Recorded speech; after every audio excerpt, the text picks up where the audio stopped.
চেষ্টা করেছে। বাধা দিয়ে কি মানুষকে আটকানো গেছে? পেরেছে?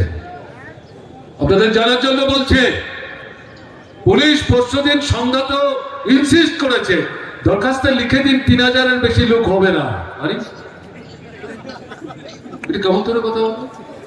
পুলিশ ঠিক করবে আমাদের জনসভায় কত লোক হবে। শুনেছেন এরকম কাণ্ড? এটা পুলিশের কথা না,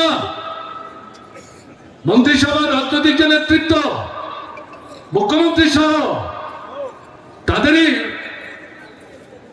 এই পরামর্শ। তো আমরা তো সেখানে বলেছি দরখাস্ত না লাগবে বলে কিছু করেন না, মিটিং হবে, যেখানে আটকাবে সেখানে মানুষ বসবে, সেখানে প্রতিনিধি হবে। পেরেছে আজকে?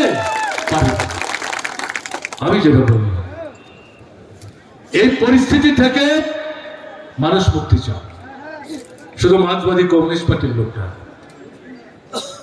বিজেপির মধ্যে কিছু সৎ ভাবনা চিন্তার লোক আছে, তাদের গুরুত্ব মূল্য এখন বিজেপিতে নাই। এরা এখন ক্ষুব্ধ বিক্ষুব্ধ হয় নিজেরাও বলতে শুরু করেছে। এরকম ভাবে তো আমরা ভাবতে পারিনি।